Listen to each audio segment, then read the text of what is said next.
Ever binge watch an entire season in one day of your favorite TV show? Love crack cocaine? We're talking about addictive video games, ladies and gentlemen. It's the Gift of Gaming podcast. Don't do drugs, stay in school, kids. Well said.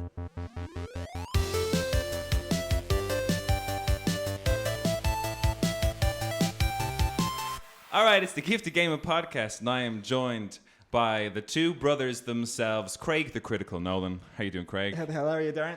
I'm good. I'm very good. Thank you for asking. And Colin, good to have you back. Thanks, Darren. Nice to be here. Yeah, as always, I mean, it's always good to have some knowledgeable foes to bounce my knowledge with. And Yes, talk some smack. Yeah, we are the smartest trio, I think. The smartiest. Yeah. The smartest trio, yeah. Not wrong. How you guys been? Pretty good, yeah. I'd say pretty good. Enjoying some games of late, just doing the usual, doing my my bit of homework before getting on the podcast. The usual stuff. Oh yeah, you enjoyed looking at your most addictive games. By the way, that's what the episode today is. We're talking about the games that we have found most addictive in our lives. But yeah, you were doing some nice research, Craig, getting back used to all those games you love playing for hours and hours. Yeah, that's exactly it. But I'm not just gonna name them all in a little intro. No, that's. I have to go. I guess I won't answer your question if that's what you're saying. Yeah. I have to go through the whole housekeeping and everything. Let's not like spill everything so soon. Colin, how are you keeping? You've been playing some games. I'm sure you've been playing video games. We love video games. I do love video games, yeah. I've been actually looking for something to play next, and I know for a fact it won't be Final Fantasy 16. Oh, damn. There's some... you're laying down some shots fired. Yes, sir. I did, however, just finish Tears of the Kingdom, and I was playing till about... I started playing at like 11 last night, and I was like looking at my phone periodically as I was doing the final kind of mission phase of the game, and like slowly before I knew it was like 1:30, and I was just like, oh, I'm in the end credits now though, so it's fine. Yeah, I just got to go through this. Yeah. And based on that Final Fantasy 16 shots fired there, Craig. Yeah, but I have to rebuttal that. Yeah, so I've been playing a shit ton of Final Fantasy 16, and I even cleared it, and I'm on my second playthrough, and it is very good, Darren. Oh, interesting, because when we were having a conversation before in your house, we were, as we do, meeting up to play some Smash Brothers, and I kind of asked you how you felt about it, and you seemed quite in character. You seemed quite critical about it. I'd still be critical, but because I only have a couple of minutes to, say if it's good or bad, I'm going to go with the good, and I definitely think that it's the best since 10, because 11, 12, 13... I didn't play 14, but it launched a disaster, and 15 were all quite bad. I thought, particularly at launch, I know 15 got better, but at launch it wasn't very good. It was very, very boring. Whereas this do you mean 14? Or do you mean like... Both. Yeah, 14 was an absolute shit show, and 15 was just kind of not great. Like, it wasn't fleshed out. Yeah. This feels like if it got the 15 treatment, it could be amazing, So I think it's the best Final Fantasy since 10. Yeah, I definitely agree. I love 14, but 14 is a very, very, very, very different game. But what I do love about 16 is there is so much of 14 in it. Yeah. Like a lot of the things I love. I was going to ask you about it because some of the boss fights just seem too good to have been just made up for this game. No. And they've definitely taken the assets from somewhere. I assumed it was 14. I won't do any spoilers, but I just did. There's a section in the game where you kind of get into what I would figure would be the main game. I feel like I've been playing, not like necessarily a tutorial for the last 8 hours, but definitely like an intro for the last 8 hours. And the game is now officially opened up for me. But the boss fight I did to get to that point, I was like, I just feel like I'm playing an offline Final Fantasy 14 because it's got all those AoE spells. The fight kind of, like any Final Fantasy fight really, but the fight really kind of evolves as you go. The enemies get they change their moveset and everything. Yeah, love it. Music's great, and there's so many little things, little tidbits that it just remind me so much of like the safety of Final Fantasy 14. I loved it. So that's what I've been playing recently as well. Playing 14 and... You mean 16? 16, yeah, sorry, yeah, 16. Ooh, can't make that mistake again. I've been playing a lot of 16, and I got into recently, just to kind of wind down, there was times where I wanted to get into 16 over the last 2 weeks, but it was 10, 11 at night, and I was like, no, I need a good 2 hour to 3 hour section to get into some 16. So I've just been popping on some cities and skylines just to build some roads, have a nice little neighborhood going, that kind of stuff. But I'll talk about that more in my, in our episode today about addictive games, because fuck me, is Cities and Skylines addictive. But before we get into that, I got to go through some housekeeping. And first and foremost, I'd like to welcome to our patrons, our newest member, Aaron. He's a legend. Aaron, welcome to the team. Good to have you on board. Thanks for joining the Patreon. You are the Patreon. You won't regret it. For all those out there who don't know, we do have a Patreon, and it's patreon.com/the gift of gaming, where you will find tons of extra content. We do a post show after every episode. We'll be doing one today. And out there we've got extra news episodes. We've got episodes where I ask the guys the question of like, would they have saved Ellie, from The Last of Us? And yeah, I can't remember any of the post show episodes we've done off the top of my head. I'll just let me just look at my notes here. Oh yeah, I also come up with cast ideas I have for films, video game films, and I give my cast to the guys. They that was a rate really it. cool one. Yeah. I didn't do a great. I mean, I was hitting well at the start, and then I petered off. That was Metal Gear Solid. But if you want to listen to those episodes, you go on to patreon.com/the gift of gaming, and there's no better time to join the Patreon, because for the next 2 weeks I'm on holidays. The podcast is on holidays. So if next Wednesday, you're getting up and it's midday and you're like, God, I'd love to get my fix, my little hook me up with some gift of gaming, it won't be there. We're on holidays, but you can get more on the Patreon. And that's enough plugging for today, guys. I'll leave it at that. Do I have anything else to add on to the... No, that's it. That's all the housekeeping. We're safe. We're on the episode. So, addictive games.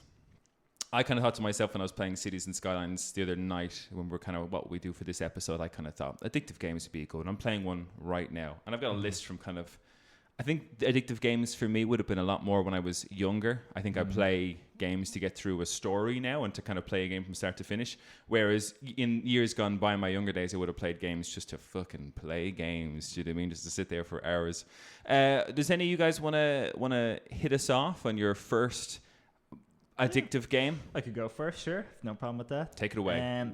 So mine, and you're right, like it was as kids, it was just so much easier to just play long into the hours, just for the sheer excitement. Yep. Fortunately, my mom was always aware when we'd stay up late, so that rarely happened. Like I could never get past maybe 1 a.m. before she'd come down and lose the plot with me. She's like, "Great, get to bed! Oh my god!" But there was a one time she didn't do that, and I really paid the price for it, and that was with Final Fantasy X.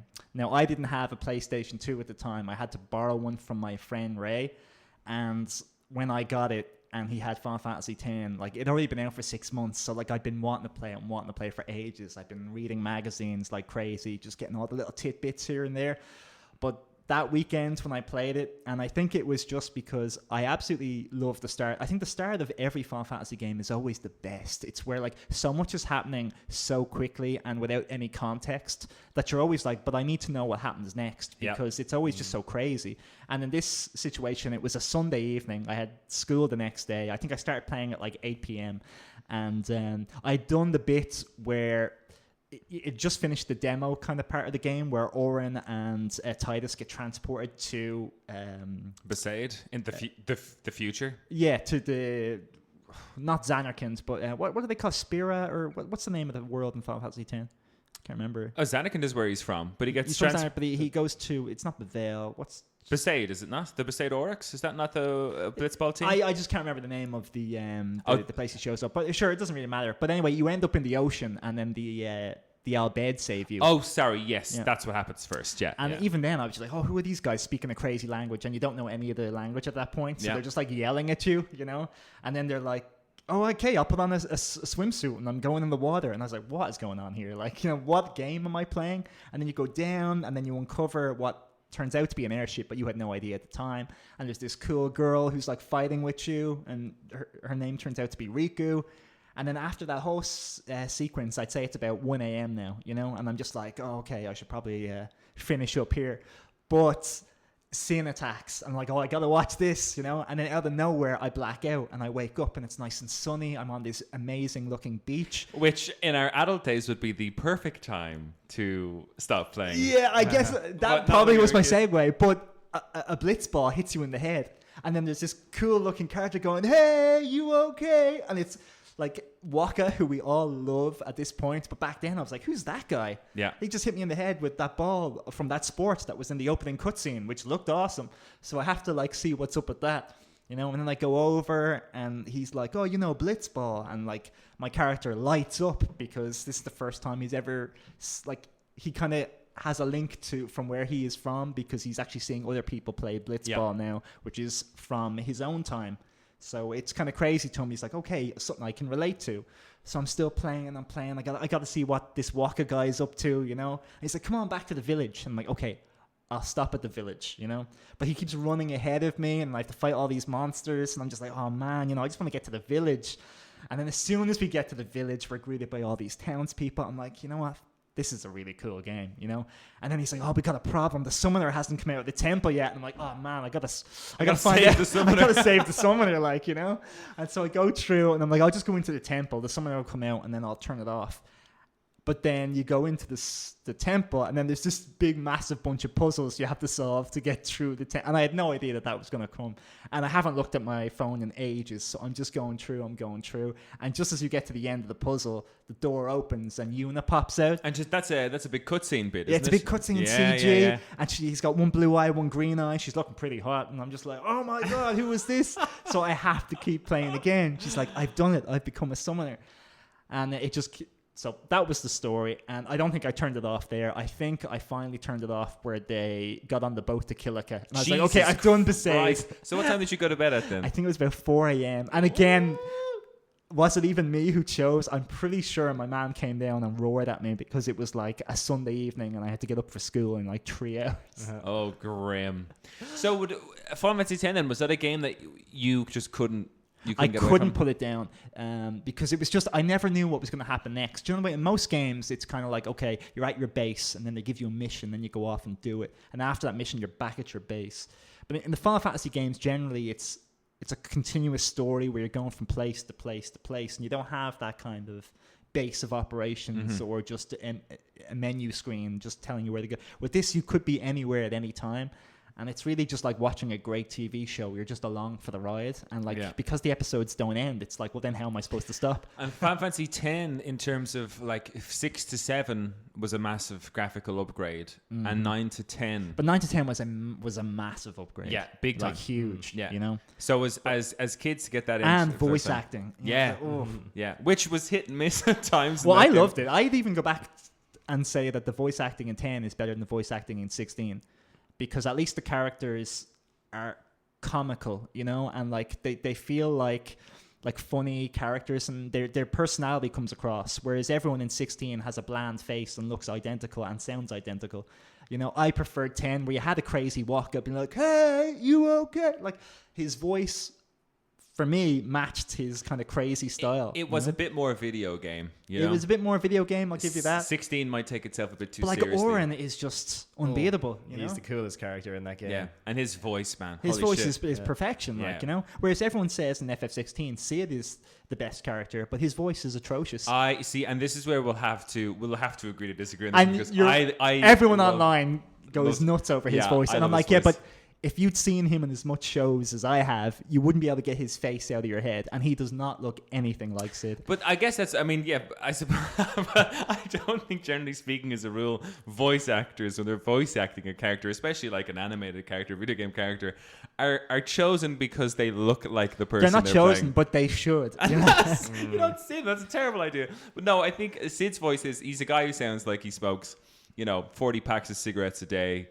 And it's nothing but gravel, and I love it. Like, I love it for the guy. It's gravel, but he should have fucking wrinkles all over his face if that's the case. Yeah. And he's portrayed as an old man, which he does. Anyway, don't want to get off topic there. But Final Fantasy X, yes, stayed up till 4 a.m. on a school night, so that was a really bad one. It was a very good game, and I remember also maybe not staying up that late playing it, but I do remember when a point in the game you can go recruit people for your blitzball team. When that became an option, I didn't look up anything back then. I would have just traveled around and tried to recruit everybody. Just like, will you be on my blitzball team? The best thing I did, so that's a funny one actually. I'm surprised I didn't put that on my list, but I don't know if I would have didn't. I only decided as you asked me. Oh, just because that story popped into my head, and I was like, I guess I have to put it on. So I played an absolute buttload of blitzball in that game. We had a save slot where I was on my brother's save slot, Graham's save slot, and we were trying to get, you get like a jack shot or some, in the tournament, the jack shot, you get like an absolute, like the end, like the best shot you can, I think. Jack shot mark 3, I think it is. Yeah. And you have to, it's randomized, so anytime you get the tournament, it's like it might not be there as the first prize each time. So I just played tons of blitzball until I got this opportunity. But what I did was I went and immediately rebuilt the Besaid Oryx. I didn't go for anybody else. I had Datto, I had Keepa, I had Lemmy, can't remember. And it's a long pass from Lenny. Jasu, Waka, I can think of them all, like, you know. But I had it so that, like, Datto was absolutely crap at the beginning. Yeah, his pass was atrocious. Yeah. But you can, and I think it's done like that, which is actually very, very clever. Datto ended up becoming an unbelievable player. He had all these really, really cool shots very early, like Venom shot and Sleep shot. So then when I was playing blitzball, you just put half the I get Dan, I'd actually get Datto to pass past the opposition, so they get put to sleep, and I'm like, okay, now just the swim to go. Like, I had it down to a T. But playing through that as the Besaid Oryx, and I actually took Titus off the team. I was like, no, Waka is because I think when you get to a certain point in the game, when you get the airship, you can get Waka. You can get Waka. So I was like, I'm absolutely having Waka. Titus, you're off the team. You're not an original member of the Besaid Orcs. But I had them, and I went and won the tournament and got the Jexa Mark III with them, and I played so much blitzball in that game. Hours. It's great. But the sphere grid as well, like, that's the kind of thing. The end game, I thought, of Final Fantasy X is probably one of the most addictive of any of the Final Fantasies. I'd say so as well. The Dark Aeons being incredibly difficult to beat meant that you kind of did have to break through, like in any classic Final Fantasy. You had to completely rethink how you played the game and whether to beat them. You were just like, okay, I'm definitely missing something here. You have to change your stats, or not, you change your strategy, but then also you have to break everything. So you have to break the HP limit, you have to break the damage limit, which we all are familiar with as being 9999 in any Final Fantasy game. And lo and behold, I got to a stage where I'd have Titus doing a normal attack and he's knocking off 14,000 damage. I'm like, oh baby, like, I'm good at this game. Numbers. Yeah. And it kind of became like a bit of a numbers game for me, and I found that such an addictive gameplay loop towards the end of the game, because like I said, I think Kev Brennan, who came on for our Final Fantasy 7 trailer episode, he has always said that the end game in 10 is one of his absolute favorite end games in anything. That and 15, I never really got into the end game. I of think 15. the sphere grid makes it, because there's just so much flexibility and like going on different routes, you know, having characters learn like Orin's moves if it's Waka, and you're just so excited to see what that would look like. And Absolutely. Good choice. I like that. I wouldn't have. I think I've kind of gone down, and we'll see in my list, a little bit of a different route in terms of. Well, I'm only going to list the games that actually did keep me up at night. Not ones that would keep me up at night. Games that did keep me up at night. Very good. Colin, what would have been? What's when you think of addictive games? What's one of the first ones that comes to your mind? That's a very different question. I have a lot in my little arsenal here, ready to kind of get thrown out there. A few honorable mentions and whatnot. Yeah. But I'll start off with one that I know for a fact that we've all played, and it just has one of my favorite kind of gameplay loops. It's lacking a little bit of story, but otherwise, it's pretty much a perfect game. And that game is Monster Hunter Rise. Interesting. Yep. Very interesting. I played World with you guys on the PlayStation back in the day. And I think when we transitioned to Rise and then you guys went back to play Bloodborne, my transition back to... Iceborne. What did I say? Bloodborne? My transition back to Iceborne was just... It was so difficult, and like compared to the fluidity and the movement and stuff. I can actually remember it was quite funny. All of us online playing it. It was me, Craig, and I think Kev gushing about being back on World, and you just. Well, I wasn't quite gushing because the boss that he quit on also wrecked me. Yes, and like I just barely beat him, like that fucking annoying shark thing. Yeah, and like it took, because I wasn't used to the game. The difficulty was still high. Like I was hitting it very rarely because I couldn't even chase after it. Like I didn't know the controls. It was awful, and I nearly ran out of the time on the 50 minutes. And if I had ran out of the time, there's no way I would have done. And that was one of the best improvements, because I thought that was quite funny that me and Kev were there being like, this game fucking rocks my socks. Rise was great, and then having you on be like, Colin, get back in here, we're gonna go through the whole thing. You're like, dudes, this game sucks. And it is funny because the transition from World, on the PS4 to Rise is a much more arcadey version of Monster in all of the best ways. And just in terms of gameplay loop, it has everything the other game has, but maybe more kind of fun aspects to it. You know, like maybe Monster Hunter World is far more of a serious kind of game. It's far more whereas grindy, for Rise sure. is far more kind of fun and adventurous. The only downside is maybe the internet connection. I can't remember if that was the downer or if that was actually not too bad. I think Well, with Nintendo, it's always a downer. Yeah. That's a good one because it was. I mean, that's probably the most amount of hours I've pumped into a game in the shortest period of time. Yeah, big time. Because I remember I picked up. We all four of us played. Yeah, I picked up Kev from the airport from New Zealand, and he was coming back, but he had to quarantine because it was in the middle of COVID. And I brought him down to his family home in Roscommon. The two of us hunkered down there for 2 weeks so he could isolate. And literally all we did was put fire in logs in the fireplace and sit down and play Monster Hunter Rise with you guys up in Dublin for days. And I mean literal. I remember there was one point Kev looked over at me. I had the two Joy-Cons off my Switch and was lying down on the couch with my hands behind my head, just playing the game in a total slouch slot position, being like, this game is the greatest thing ever. Oh man, it's so fun. And the basic principle for anyone at home listening is you go hunt monsters, start off with something light, something easy. You kill that monster, then you carve it or you capture it or you do something to the monster where you get its resources. You then bring them resources to somebody in your town or your village, and they will let you craft weapons or armor, so you can basically power yourself up to then go on and hunt something bigger and better. And as that progresses throughout the game, you end up looking awesome. And you also can mess around with your stats, your skills. Some armor pieces might make you paralyzed, which is my preference. If I'm saying, I'm a longsword user with all the paralysis build. That is how I love to play that game. And playing with you, playing on your team when we'd go out to hunt a monster together, having that where every 5 or 6 minutes the monster just got paralyzed was the most satisfying thing ever.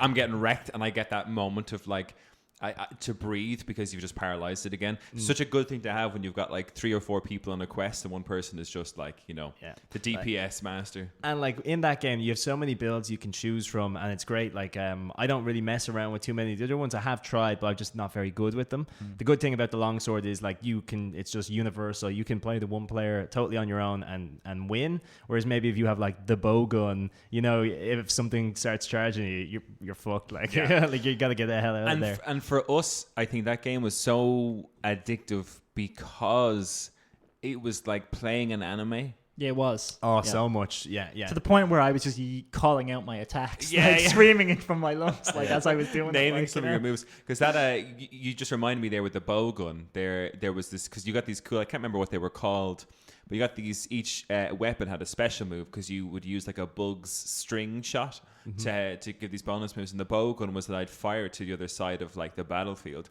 and you'd do this cool swing around the level while you could still fire your gun. And there were so many times where I was being charged by a monster and I'd do it to get out of the way, and I should have recorded so much of that footage and just put it into slow motion with the Attack on Titan music playing behind it or something, it was so it was so good. I have hundreds of videos on my Switch with just Monster Hunter moments, so I went, oh my god, and I hit record. I never thought on the PlayStation I'm good for that, but I never think I'll take screenshots on the Switch all the time, but I just never think that it actually does it's 15 or 30 seconds. It does video? 30 seconds. Yeah. It was only after you guys, we were playing Monster Hunter, and I was just like, oh man, I wish I could record these. And someone's just hold the button. And as soon as they told me to hold the button, now just from Monster Hunter, I have over 100 videos of just amazing. Knocking a monster in a cool way and be like, oh, I have to save that. Good choice, because for the post show, which I've got a question to ask you guys in. I was going through some certain games and I came across Monster Hunter World and Rise while I was doing it, and even at that point it never crossed my mind to be addictive games, but Monster Hunter Rise was one of the easiest games ever to pick up on the Switch. And even if we weren't playing with you guys, for me to just hop into a quest, because it's designed so well that it's literally there's so many quick buttons. When you go to a chest to replenish your items, boom, done. Everything's back up to full and you're good to go out on the quest. And I played it so much that I was so I'd literally go here, get this, take this out of the chest, eat that food, here we go. Yeah. And that was my loop every time. And each monster was different, but like it has such a draw to be like, I want new shiny things each time. Like, but I'm convinced every Monster Hunter will probably be better than the previous going forward, because it's one of those games where they're actually trying to perfect it as they go. They're not like FIFA, just deleting something old and then putting something new in and wanting you to buy it every year. Yeah. They're perfecting the game with each iteration. And like now in the next game, we're definitely going to have Palamutes. You know, like that's just a God-given. You know, like no matter how good the graphic or bad the graphics are, we are going to have dogs that we can ride now. That's just the staple. Yeah, and they're just going to keep adding things like that to each game to the point where it's just really, really fun. It already is, but I was going to quickly just throw out there, like what I think distinguishes Rise apart from the other ones is not just the Palamutes, which are very cool, like a dog that has a saddle that you can ride on. That's fucking badass. Great mobility and stuff like that. But the main thing is the silk bind attacks. Yeah, that's the silk bind attacks are what makes that game like an anime. Yeah, like, just your movement immediately from World to Rise became vertical. Yeah, like in World you were vertical. You fought everything on the. Well, if you played like the me horizontal, with the insect life, you were vertical all the time. Yeah, the vertical plane. But that was you're playing horizontally in World the whole time, and then Rise came out, and all of a sudden the maps were just so tall, and you could go so high, and you could run up walls. Classic anime style. Oh man. I felt like I was Neo, you know, the Matrix. That's a fine choice, Colm. I can't believe I didn't think of that. And when I think of Monster Hunter as a game in general, over the course of all of the series of Monster Hunter games, that's definitely what I've put the most amount of hours into. Which is your favorite of the two? I debate it constantly. I do debate it constantly. I think Rise has huge quality of life improvements that make it hella fun to play. And I'm surprised at this because, you know, me in my 30s now doesn't really enjoy games that have too much of a grind. But in Monster Hunter World, graphically that game looks beautiful, but the grind in that is a really satisfying. I mean, we and Andrew talked about when we did our episode, whatever, a couple of weeks ago, we talked about the best bosses, and on both our lists was the Fatalis from Monster Hunter World. It's probably the greatest boss I've ever fought. Yes, like, you know, and only because we fought him hundreds of times and lost every time. and it, you know, I think what really stands to that game is it never really frustrated me that we lost.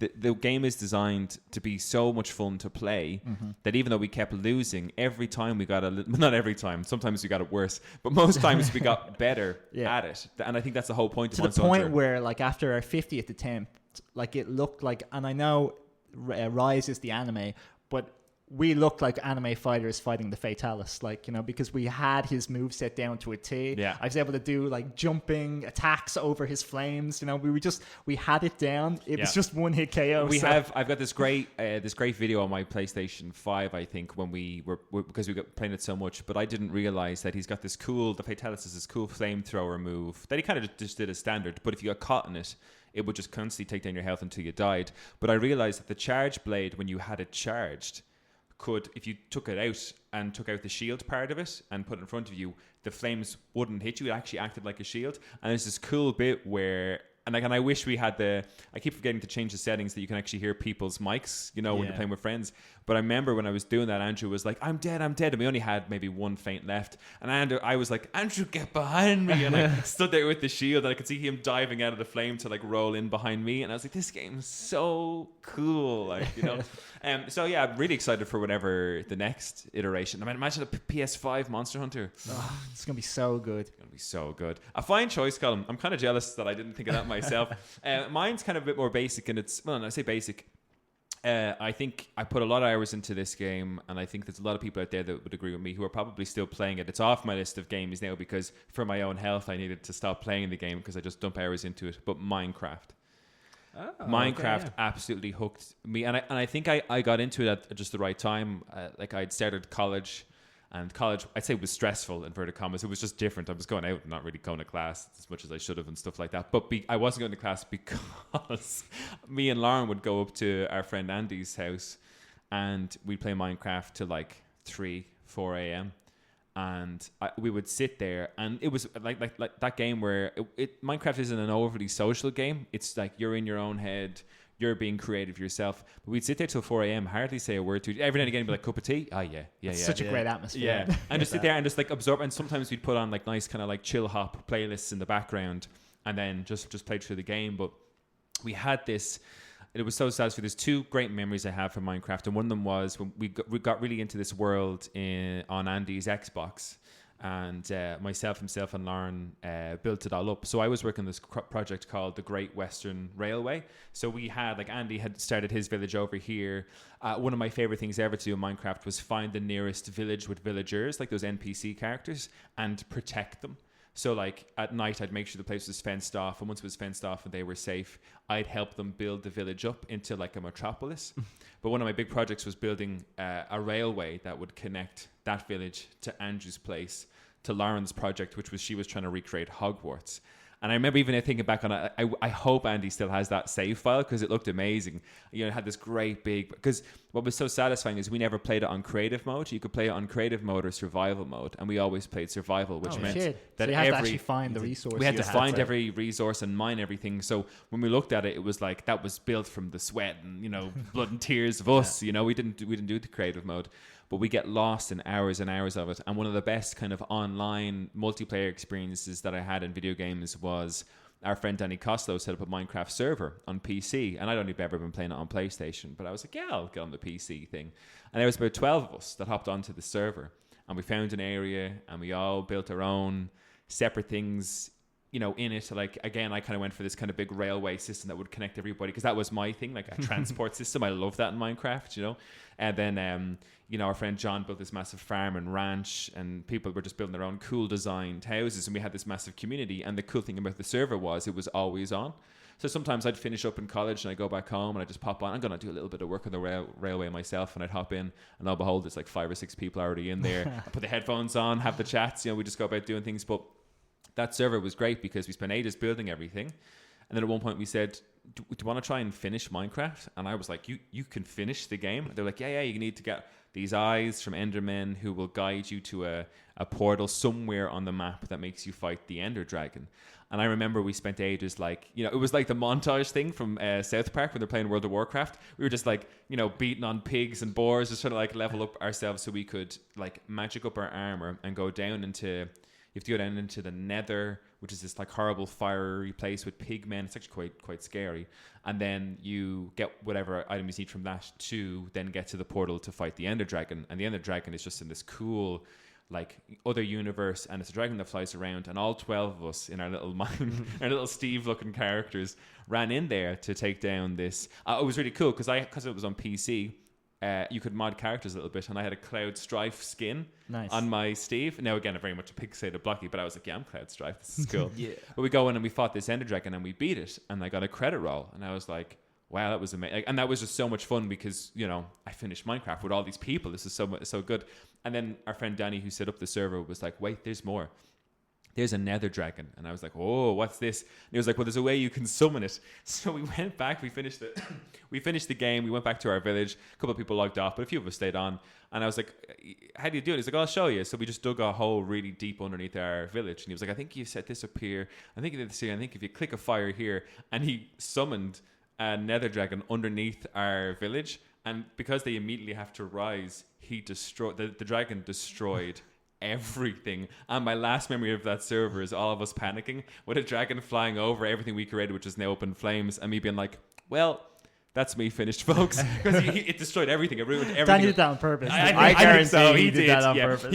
He was a person who, one of the funniest things he did in that server was our friend John, who was building this cool ranch, logged in one day, and we all got onto our Discord chat. We were chatting away, and John was like, who filled my ranch or my house with TNT?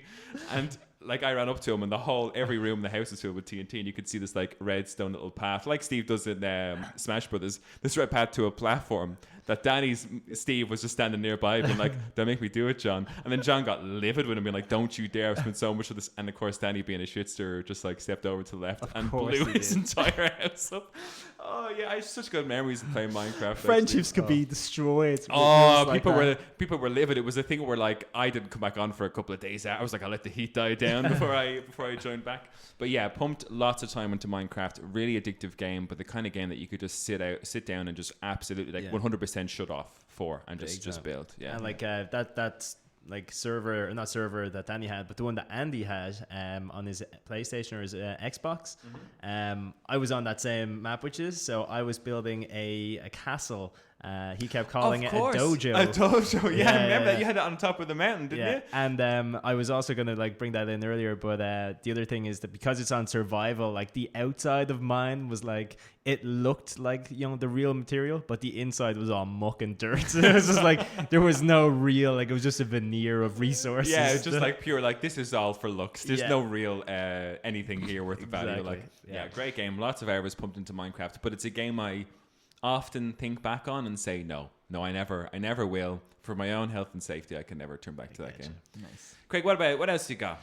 Another game that kept me. Oh, I have to tell this one just because it was a really, really dark day in my life, and it's entirely because of Xenoblade Chronicles. A game I absolutely loved when I got. This is a game that came out for the Wii in 2014 or something like that. Okay. But the Xbox and the PlayStation, they're all at their end of their life cycle, and this was still like a Wii game, So it graphically, by the time I got it, it was a brand new game, but graphically, it looked like it was from 2002, 2003. Yeah. Like, Thanks, Nintendo. and yet I'm playing it like 10, 15 years later. Yeah. But the open world in that game was absolutely sensational. Like, just big, massive biomes. Like, the world is basically a giant monster, and you are on top of this giant monster, and basically, like, the whole world is basically just moss, like growing out of this monster. So anytime you're on the world map, you can see like the arms or the body or, just looking massive in the background. Yeah. Like most of the game takes place on the Bionis' knee, which is just like a big open area because that's where like the sun reaches land, type of thing. Yeah. So this is one of those games where I'm just like, okay, this is really Cool really concept. cool, Yeah. And in the opening hours, like you're attacked by all these robots and like they kill nearly everyone, and I'm like, oh my god, what's going on here? So again, just like with my previous one, I was hooked, and I couldn't stop playing to the point where it was a really summery day, Darren. It was about 4 a.m. And I had the windows open because of the heat, but the sun was starting to come in, so I had to pull down the blinds. You see where this is going? No, Craig, no, don't tell me you did it. So I was in my front room because I didn't have my Wii set up in my bedroom at the time. So it's about 7 a.m. and I've been playing for about 10 hours straight. Amazing. I'm just going through trying to upgrade my town, my village, because there's so much you can upgrade, so much you can do. It's just one of those old school RPGs, very much like Final Fantasy, but like you actually run around and move, even though it's turn-based, but you can move your characters around. Kind of like 12, but not crap. Like there was fun moves and abilities to do, So I've been playing this for hours and hours, and I was like, all right, 7 a.m., I'm in work at 12, so I'm going to go to bed. But the blinds were down. So I didn't realize the window behind the blinds was wide open. So I went straight to bed and then came down around 11:30, to get ready for work. And there's just, the room is empty. And I'm just like, what's going on? What happened here? And then I look and I see that the window is open. And I'm like, oh my God, I left the window open last night. Oh, I forgot about this. And my house had been broken into and they stole my Xbox, all my games, took my car keys, and then got away with my car and loads of my stuff. I totally forgot about this. Oh, you poor man. And that was because I was staying up really late playing Xenoblade Chronicles. So when you look at when you look at Xenoblade Chronicles now, do you still have a soft spot for the game? I think it was worth it. Like, it was so good. It was just it's such a great game that I there was no animosity towards it at all. I didn't like, oh damn you Xenoblade, curse you Monolith, you owe me a lot of money. But it was just a lesson learned. I was stupid, but the game was excellent, and I don't regret staying up that late to play it because the loop is just so good, the story's so good, and like I said with the Final Fantasy, you just never knew where it was going to go next. And it was a really, really great characters, really good story, great gameplay loop, great massive biomes. It was just a game I couldn't put down, and I should have. Oh my God! Lesson learned there, of folks. My housemates. Yeah. I felt good because the two people I live with, none of their stuff had been stolen. Pretty much like the front room was like I put my TV, my PlayStation in, so they cleared me out completely. So I didn't feel so for your mistake, only you suffered. Yes. Okay. So at least that was something. Well, I actually suffered slightly by proxy because what was it? The Xbox that got stolen? The Xbox and my PlayStation 3, yeah. Yeah. Oh, it might have been the PlayStation then, but one of the consoles that got stolen had my Mass Effect 3 save file on it. Oh, no. So I was about like... Oh, no, your save I file. know. That's what I'm saying. I was punished by proxy because of bullshit. your I lost bullshit. like all of my Xbox 360 and PlayStation games, like, and he lost his save. The real file. loser here, I think we can all agree, was Colin. me. Oh no! So lesson learned, folks. If you're playing games all night, close your fucking windows. Or play on the second floor. You know? I forgot, man. I'm so sorry. Yeah. But you think you were happy it was worth it? Yeah, it was just so much fun, and it was such a great game. But the next few days were rough, you know. And my trust in people shaking, you know, type of course, thing. Like, yeah, you know, naturally. I can't believe. But it was mad because I went to bed at 7 a.m. I'd stayed up so late that I'm wondering if he even like went to break in and saw me and then came back later, you know. Because who would come after that, like, you know? Well, I suppose maybe he saw how sleep deprived I looked and was like, he's on his last leg. it's- And he might have been watching me for hours. Yeah. And he's like, it's only a matter of minutes and I before looked he's at done. the screen. At least I must have made him wait hours. I'm like, Xenoblade You know is what? great. You know what, Craig? He was probably having a look in the window and said, God, that game looks great. I want it. Yeah, You that's know? probably He's like what he you. did. Yeah. And if that's the case, I don't mind. I mean, Like, that's a you know. pretty hope he addictive enjoys it. game if you're gonna, break into someone's house Yes. to rob it. But if anyone hasn't played Xenoblade, I mean, X is terrible, 2 is supposedly good, and 3 has gotten rave reviews. But for a game series that looks like it came out 30 years ago, like, it's absolutely excellent, the amount of work and the amount of stuff they've pulled off, particularly on a Switch where, like, you can compare it to something like Pokemon and go, okay, like, look at these terrible graphics, and then you have an open world in Xenoblade that is bigger than most open worlds to this day, like, you know. That's and just Game Freak being jerks. yeah, you know? I put it into that, but if they're fucking up, then these guys aren't. Yeah, fucking yeah, up, big then they're time, The big opposite time. end of the spectrum, like, you know. So fair play to Monolith Games, and Xenoblade Chronicles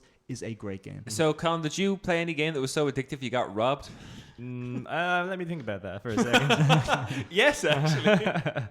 I don't think I ever got robbed for playing games. I don't think I've been. Well, I've had. It's an shit unusual stolen, but, circumstance. It Not is an from unusual gaming. circumstance. Yeah, no, not for me. So what's your next game, Colin? Oh, that my you next didn't get game. robbed for? Okay, well, I actually have one that I kind of wanted to talk about, but I don't know if any of you have played it, so I'm going to just mention it, and if you haven't played it, I'll skip it and go to a game that I don't care if you've played it or not. Oh, okay. Have any of you ever played Prototype? No. Oh, wait, hang on. Is Prototype the one where the guy had the... I'll give you, so the main character, he is basically a combination of The Thing Yes. from the movie The Thing. Yes. The T-1000 from Terminator 2, and maybe the Incredible Hulk. Yeah, because he has... I remember him having this sword for an arm type thing. Yeah, yes, I have played Prototype. Yeah. Okay, excellent. Andrew Well, had it. I can talk about that then. Okay, that is for me, one of those games. It came out maybe near the Leaving Cert for us, so 2009 or something. Really, really fun game. Basically, it opens up with the main character's some amnesiac, and you wake up in a morgue, and you're just like, what the hell's going on? So you escape the morgue. Everyone's freaking out when they see you because you're meant to be dead, and then the army starts shooting at you. Yeah, the main character goes down to the ground, and then he just he's like, gets back up, and they're like, what the fuck? Shoot him again! And he just looks at a wall, and it's fucking 20 feet high. He's just like, fuck it. It just jumps, it goes right over the wall, and then from there you just play the game. It's like, okay, now get the fuck out of this base. And it's just people shooting at you, and then as you progress through this game, this is just a tutorial, but you run up and some guy shoots you in the back of the head.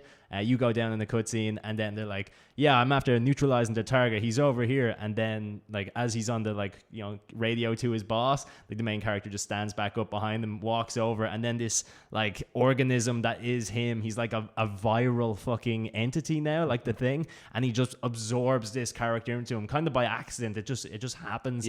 And as it does, he gets this person's memories, their appearance, all this kind of stuff, and as soon as he absorbs them, he's still in his normal shape, and then another character, another soldier, walks around the corner, and then he morphs into the person he just absorbed, and he has his memories, he knows codes and shit like that, and the game goes basically from that onwards. It's a mixture of stealth, random GTA violence. There's no cars, but you are a fucking tank. You can run move so fast. You run and so jump. fast, like a Spider-Man. Spider-Man was actually on my list too, the Marvel one. But you run up buildings, jump, glide, fly, and the good thing about it is in Spider-Man, when you jump from the highest building in the game and then go all the way down to the ground, you land, but you don't break the road. In this, everything has fucking weight, you know, like when you jump and land, the whole street blows up. There's all these infected people running around who are also infected with what is affected you, but they're like, you know, trolls or whatever. They're not as strong as you are. Exactly. They don't have your potential. But the game just goes from there, and you're just fighting a mixture of soldiers. Like the soldiers are the bad guys, and they're just trying to fucking nuke and burn everything that has this virus in it. You're just some guy who's like, you know, whatever about the main plot point, but you're just some guy caught in the middle who gets infected. Army are trying to destroy you. The infected don't really mind you. They'll fuck everything else up. And you're just this kind of person who's fighting the infected, fighting the military, trying to figure out answers. And as you're doing it, you are just obliterating everything. Like you come across a monstrous beast with like a big blade, absorb it. Now you got a big blade. Yeah, that's what I remember the most from the game, was getting that blade, because there was nothing more satisfying and like was quite refreshing. I don't think games do that as much now as they might have done back in the early 2000s, where you play as this kind of big badass who can do just about everything. That's usually who you fight. Yeah, it is. You know, you are nearly invincible in this game, and there's so many little thrall zombie things running around, and they're just like HP for you, because you just grab them and absorb them straight away, cut into them with your Wolverine claws, your big solid blade, your big rock fists, and aerial attacks and all this different stuff within the game. It's so fun. But I mean, I don't know why it never really took off, because there is a second one, and the second one's great. I could talk about that another time. But just the gameplay loop of the first one, you upgrade your skills, you beat a big massive monster, absorb it. Now you've got his abilities, kind of thing, and it's just I think it so did fun. bad out of the fact that Infamous came out at the exact same time, Yeah, and they're both very, very similar games. Yeah. So it's kind of like splitting their sales in two, which almost. is mad as well, because I think I had the Xbox, and Infamous was like a PlayStation game. So at the time I didn't have a PlayStation 3, so I got Prototype, and I thought it was fucking brilliant. So chuffed to play it. So enjoyed the second one as well. And then with Infamous, I never played Infamous 1 because I didn't have it at the time. Infamous 2 I played, and I was like, this game's kind of shit. It's definitely not this as entertaining, at least for me. If someone said to me, all right, Darren, you've got the choice of playing Prototype, I only played 1, or Infamous 2, and I played both of them, I'd always pick Prototype, because it was just so much more. It reminds me of the video games I played when I was younger, and they're just there to be fun. Narratively, it's not challenging. And enemy wise and stuff like that, it's not overly. It was never overly challenging. It was just you kicking ass. But that opening that he said, of you morphing into someone else. Yeah, that's usually always the villain who does that. Yes. So if that had happened to me in the game, I'd have lost my shit, and that would have got me going. Because you love a good villain. I love a good villain. So if you get to be him, it's so cool getting that role flip in a video game. Because too often you're just the honest to God good person. And like I said, playing as someone who is very powerful right from the get-go is very rare in a game, and I know you get better in Prototype, but starting off you have that, when you go out outside the city, you're straight up, you can just fuck about in the place right from the get-go, and that's a really... Sometimes you don't want difficulty, you just want everyone to know that you are way more powerful than everyone else. I don't want to be gunned down, I want to wreck everything. And I think as a game, for me, Prototype came out at when I was, like you said, it was a Leaving Cert-ish game. I think I might have played it in 4th or 5th year at the time, and I was at the perfect age to play the absolute crap out of that game. That's all I wanted. I was like, well, I got homework to do, so this game's a really easy one for me to play in the meantime.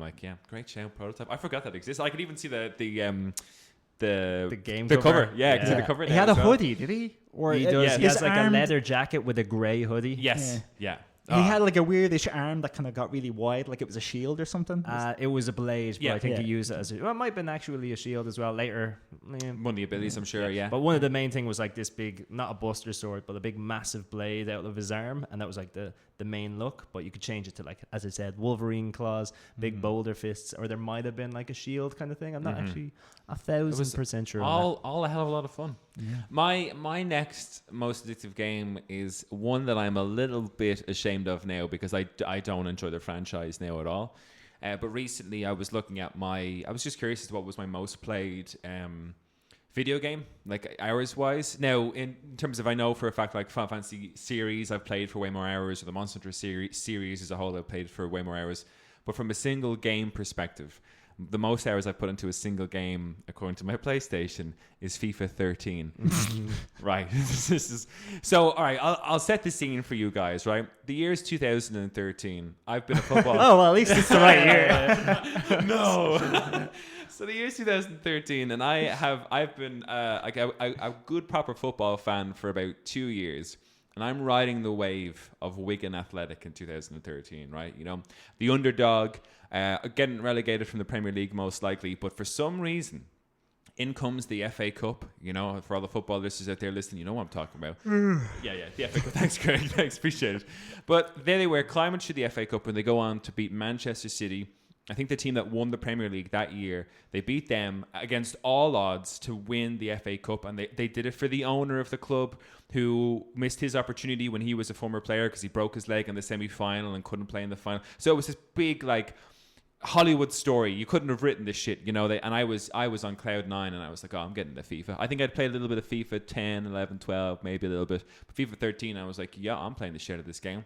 And lots of people play FIFA for the online aspect of it, to go online and to build your ultimate team, and then which is players from everywhere, and then play against other people online. I was all about the career mode, just me playing by myself, because I created a manager called Darren Wade. You're damn right I'm managing Wigan. And I had this bonus. You could get these bonus with like points that you had, and I had accumulated these EA points from previous EA games or FIFA games. And I bought I purchased a financial takeover, because Wigan's a shit team with no money. But with the financial takeover, I had all the money to buy all the players I wanted. So I went back and I looked for all the players through like Wigan's history, you know, like who used to play for Wigan and then were now in better teams, and I bought them back and I created the ultimate Wigan team, and I played that game. So like, each season takes place over years, so you're only kind of really meant to play the career mode for a year, because the next FIFA games come out by the time you finish that. I didn't get 14 or 15 or 16. I just played FIFA 13 and I got them to the Premier League. I got them mid-table Premier League. Next year, top 4. Next year, Champions League. I was like, wow, this is the greatest Wigan team that's ever existed. And when I look at the hours spent on that game, and I was like, I was an idiot, because they're not good games. They're not good games now. I wouldn't dare put that kind of time into a FIFA game now.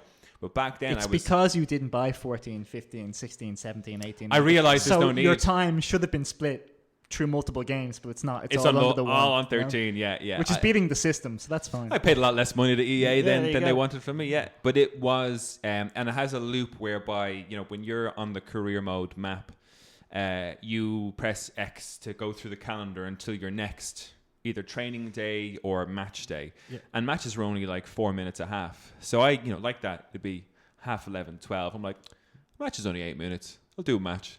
But then I go and do a match. Then I do training with people. Then I go into the transfer window. Then I'm buying a couple of players. I'm like, oh, match is only 8 minutes. I go do another match, and it's 2 a.m. and it's 3 a.m. I'm like, match is only 8 minutes. So I got hooked on this, like, I'll just keep playing matches. But it was a really addictive thing whereby, you know, every time I did the calendar, I was like, oh, but if I do this one more match, it'll get me one step closer to playing in that cup match that I really want to play in.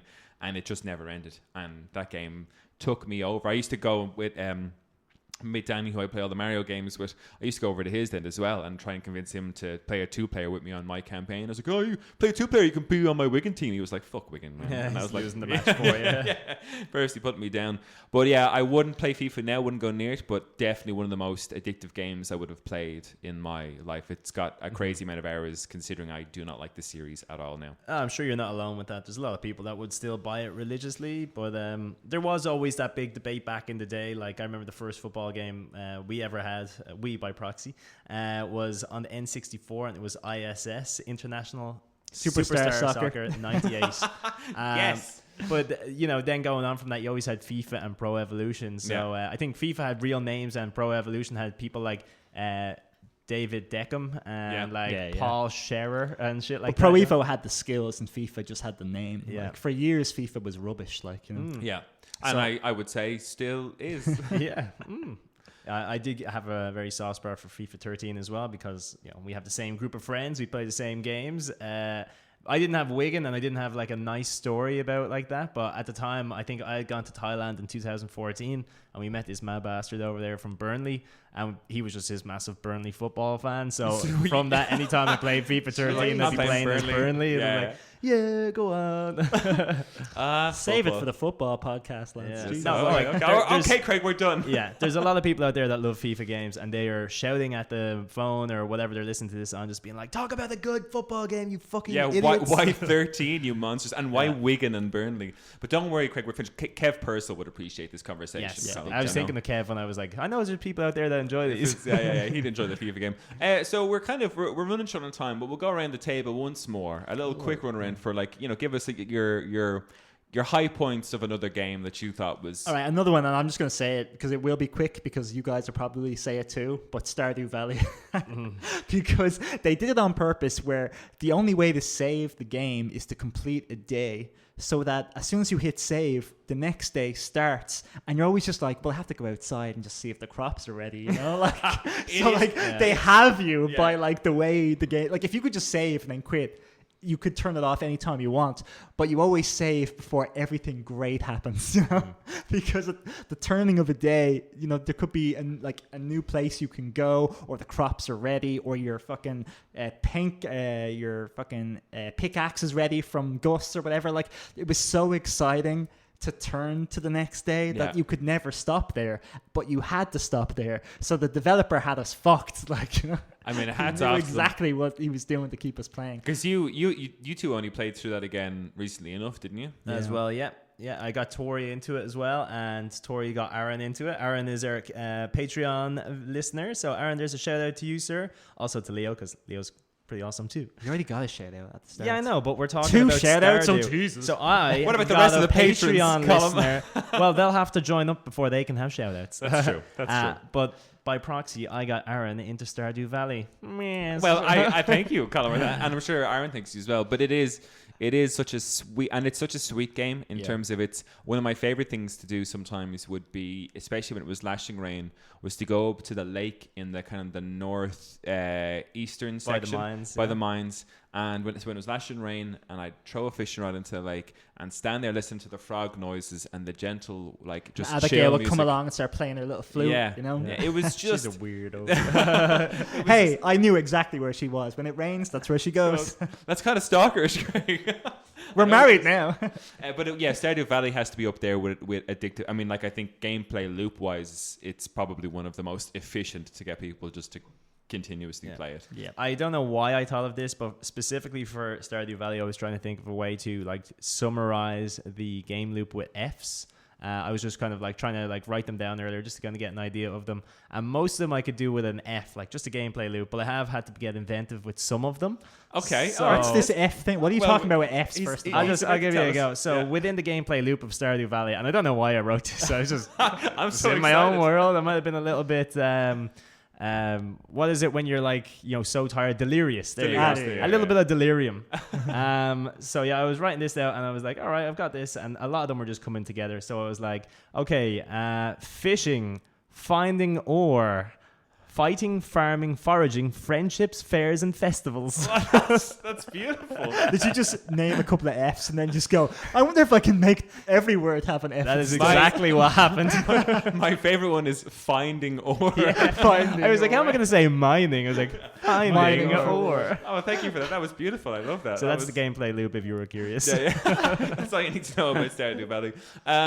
Is there any other ones that you want to throw in, Colin, before we call it a... I do have some there, but while we were talking about it, I don't know why I never even considered it, but it came to me while you were describing your like game addiction, and I was just like, you know what? Here's one for me, and it went hand in hand with just liking what I was doing, a little bit of pre-drinking, you know, like something to do before you go on the night out.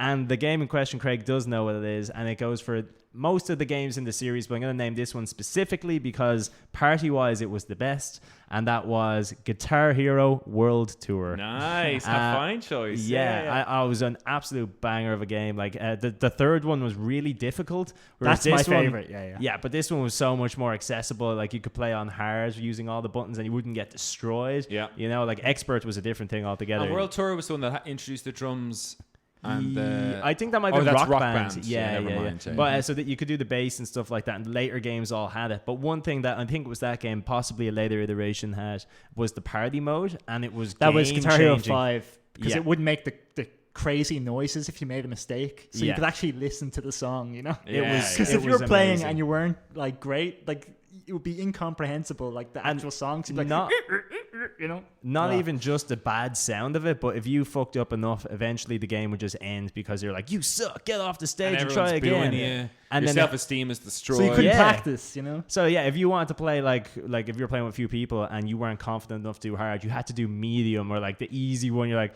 okay, I can nail this, but if I play harder, I'm gonna lose for everybody. Yeah. Whereas then Guitar Hero 5 brought in the party mode, which just meant that like you can suck all you want. This game's going, and you know you're just playing. Not only that, like I could be playing and he could walk in and just pick up another controller and play with me mid song.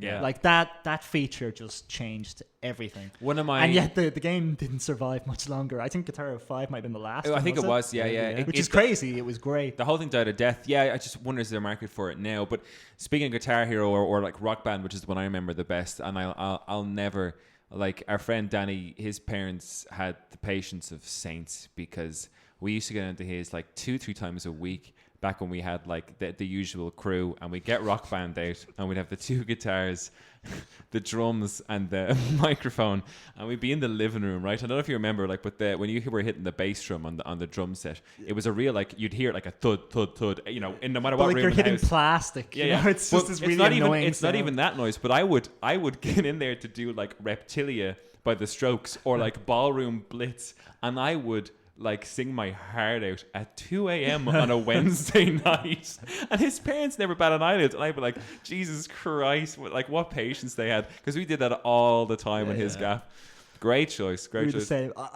We always needed a few beers before we were able to like take the mic. You know? So anyone willing to sing? It really helped with the whole pre-drink situation, because we were like, all right, 2 of us are on guitar. I only have the 2 guitars. Here, do you want the mic? It was like, oh fuck no! Like, give me a couple more beers. A couple of shots, and I'll give it a shot. Yeah, God, that was the singing in that was so much fun. But fuck me, yeah, I don't know how they put up with us at all. I think I'm just gonna have a quick look here. I think to finish it off, I'll put one. I'm kind of torn here, but I think I'll leave it to another episode because myself and Kev Brennan do want to talk about it, which is Civ 6. A brief little piece on it is that Civ 6 has the exact same thing you talked about in Stardew Valley, whereby when you end a turn, there's lots of new things ready on your next turn. And the game very cheekily, when you save or pick quit, it asks, are you sure you don't want to take just one more turn? Does it say one more turn? I think so, yeah. Bastards. I know. And I always say to the screen, like, it's never one turn though, Civ. You know that. So that had a crazy addictive game loop. But like me and Kev Brennan definitely want to do a whole breakdown, because as from a strategy perspective, it's so in depth and I love it. But what I will put down is because it's a game I got like mentally got lost in. One of my favorite games of all time, Red Dead Redemption 2. That was a game I could never, like that, playing it. And especially I went back to replay it during lockdown when there was nothing going on and I could just live in the Wild West instead of living in the horrible reality that was COVID times. But just, you know, and I did all the collectible stuff. That's what was so addictive for me. I was like, I'm going to find all the little hides and bits and pieces I need to get the satchel, just this little hunter's satchel, and then I can wear that and I'll look great. But I used to go into that, and because the world was so well lived in, even if I was just walking around doing these kind of benign tasks, these really boring things, stuff would still always happen around me that was very exciting and inviting and just enjoyable. That modern day, because that only came out a couple of years ago, but modern day, that was one of the games I found the hardest to put down. Like in my old, I mean, like, again, it helped replaying it during COVID because I had so much more time. But anytime I picked up that game, I was like, you sure you want to do this, Darren? Because we both know what's happening here, you know? And I'd never, will know from playing it, but chapter 1 to chapter 3, everything's so happy. So nice. So nice Everyone's and enjoyable. So jolly. So why can't games just stay at that atmosphere? But that's what I did. I got to chapter 3 or chapter 2. I think has my favorite campsite in the game, and I didn't do anything else in the story until I was like, I'm gonna suck up everything this part of the open world has to offer me before I move on, because the campsite's happy, everybody's singing and getting along. I'm making friends with everybody. Lenny. yeah. I like just walking into Valentine and just like checking out the saloons, and I think it was a time when it made me realize just how impressive game creation can be, especially by Rockstar. Like, that game is a work of art in terms of there was the time I actually stopped and would follow NPCs just to see what they did and how much they would do before the loop would start again. And sometimes I was like, fuck, like I'm following this guy for like 10, 15 minutes. Jesus, this dude, what a waste of time. Like Darren. walking in the back. But just really interesting to be like, they've programmed all this. And like, if you were just running through the game, doing the main storyline, you never see any of it. One of the things I found most impressive was the campsite stuff.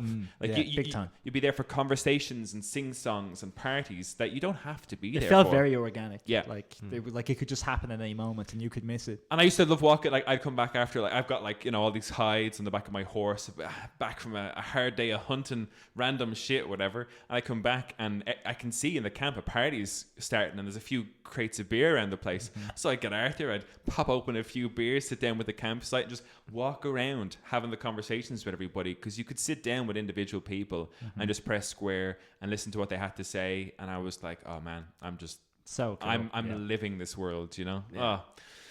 Oh, so good. Well, gentlemen, I think that'll probably do us for our addictive gaming episode. Yeah. We're doing a post show after this, and I'm going to ask you guys the question. I'll say it now just to encourage people if they want to go on the Patreon. This is what you can expect. The post show today, I'm going to ask you guys the question: is 2023 the best year of gaming? No. Like ever?